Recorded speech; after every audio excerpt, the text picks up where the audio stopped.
right, so how do we get to what we do every night, filming? Um, let's take a look at that.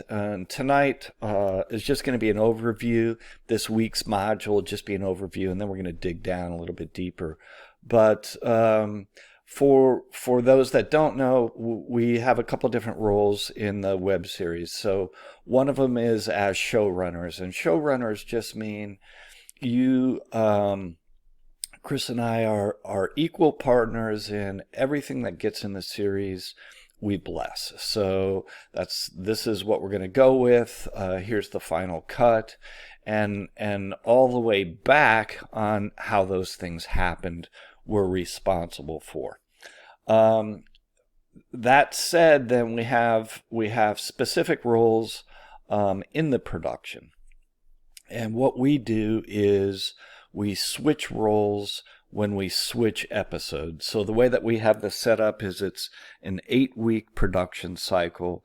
And in that 8 weeks, we're going to film, we're going to shoot, and we're going to edit a complete episode.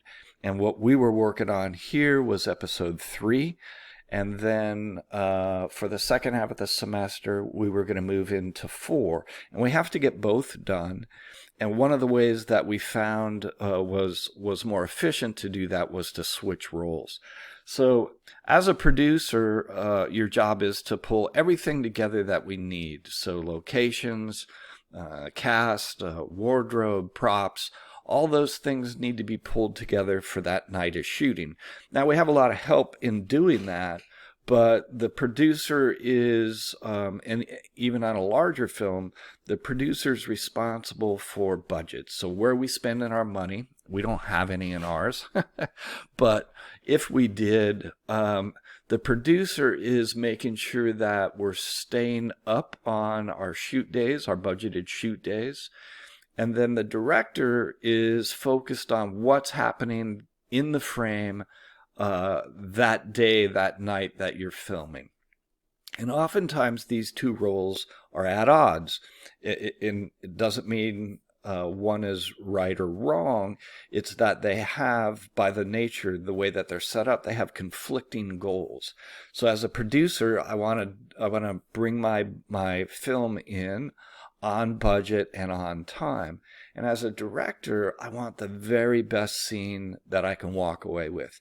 And sometimes as a director, you need more time, you need to recast, and all those things impact the production budget and the producer. So it works best when these two understand what they're trying to achieve, and they work collaboratively. And fortunately that's the situation that we have here.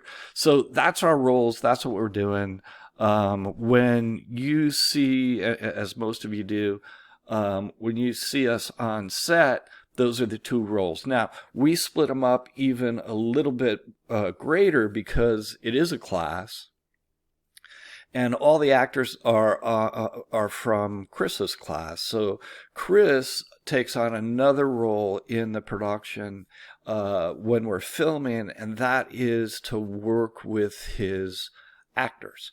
So you'll see this occasionally on a larger feature too, where they will bring in an actor's coach. And here we do it because he is best suited for that, and these are his students. So that said, what I did was let's look at scene 3. The reason I picked 3 was we have it shot, so we're going to be able to look at some footage as we go through this. Now, not in this week's module, but in the next week or two, we're going to be able to do that. Okay? So how does this whole thing start? Well, it starts with a script, all right? And let me just do this. Let me bring this up here. So what I receive as the director showrunner. Now, I've already been part of this because I was working with the writing team. Chris and I were last semester. So we know what's coming. We've approved this script, but I need to get a final draft version of the finished approved script, and that's what this is.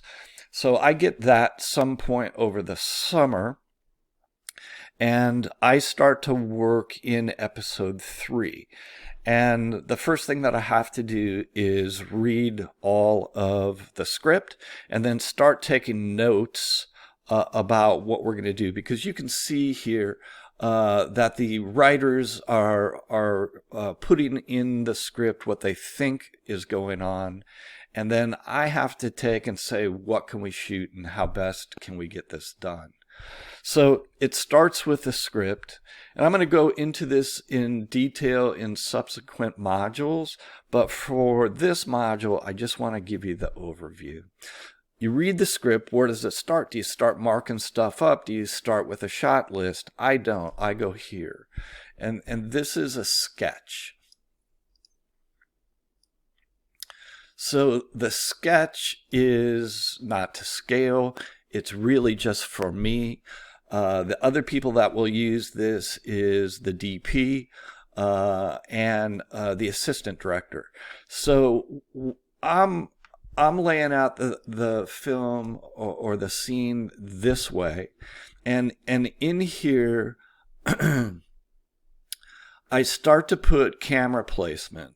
Okay, so I know that the scene takes place in the dining room, and then it calls for a bedroom scene, but I move that to the stairs.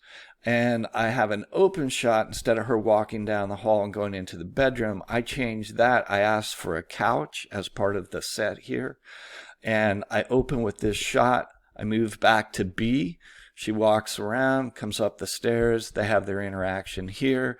And then it's a slam cut to appliances, and they move to the dining room table. They interact here. And then Devin and Tiffany come in the door and end up coming around the table here. So I'm reading the script. I have my sketch in front of me, and I start to do camera placement on what I need to cover this shot. Now, the letters here, A, B, H, E, F, they're arbitrary. It doesn't matter. It so happens that I start to work through it sequentially. So you'll see A goes here, B goes up to high sticks to get a wider shot as she comes around. And I'm starting to think about what lenses I'm going to use for the shots. Okay? Go A, B, you can see D, C, D here and here. And then I add some over the shoulder. Now, the fact that this is added and given an M doesn't matter. All it matters is I designate this setup with something that I can refer back to, okay? And then we have the scene shift to here. I've got a slider coming back. I also have, I'm going to use this shot to pick up some coverage here. And then H comes across to get me a 2-shot here. G is a close-up that comes in there. So I know that with these camera setups, this scene is now covered. Where do I go next? So now what I have to do is I have to take and go back to the script now and start to mark it up. And I mark it up this way. So I take a setup, a 3D for this line right here, and I draw it down where I want to be covered. So 3D needs to make sure that I have a good shot here, here, here, here, and then when I don't need it, when I have another shot, I put 3 lines through it. So I'm still covering this, I'm still shooting it, but I don't need to worry about that. If it goes slightly soft, if something happens there, that's okay. And then 3M is here. So I'm rolling it here, but I'm not going to use it until I get here and for reactions. All right, so this is how the scene starts. Let me move me out of there. And it starts with 3 shots, and this will be posted behind us in the next page here. But just so you get an idea of what we're doing, I'm taking the arbitrary alphabet setups that I've given A, B, C, H, And now I'm putting them into the script so that we know what shot covers what. And it starts with an I/B, 3E, and 3F.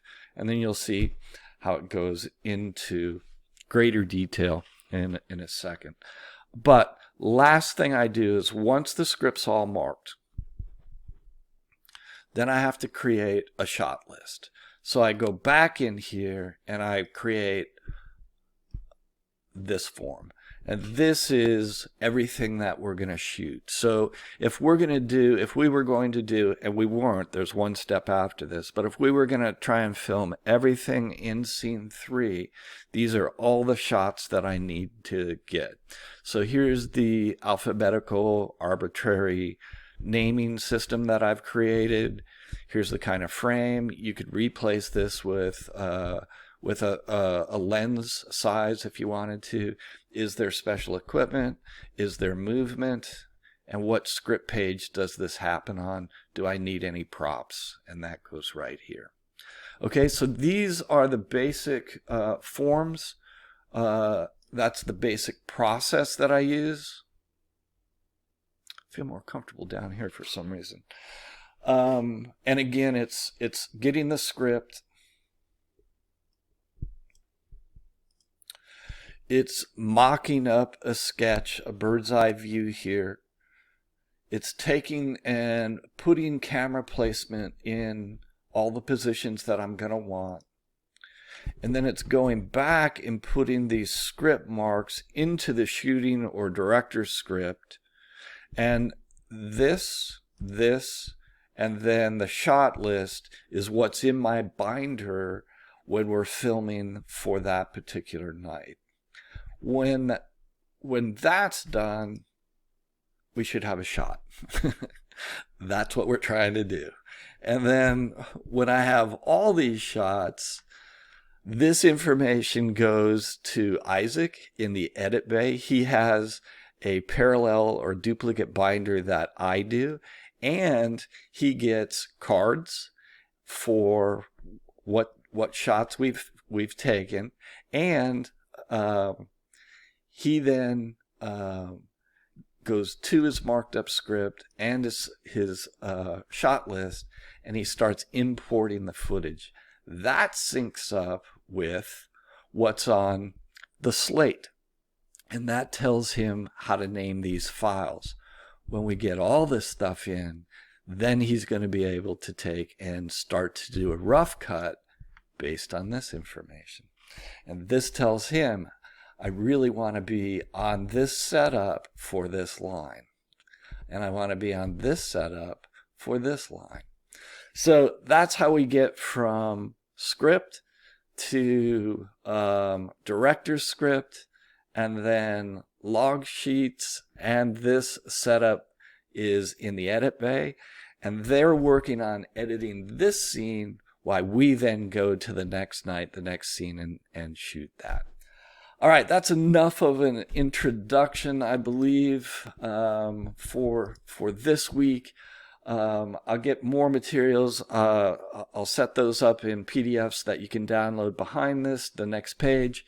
And then next week's module will go into a little more detail about what we're doing with the sketch and then how that moves into the director's binder. All right, I hope this is kind of interesting and gives you a little bit better idea what the heck goes on when we start filming those nights. All right, cheers, have a good week, be healthy and safe.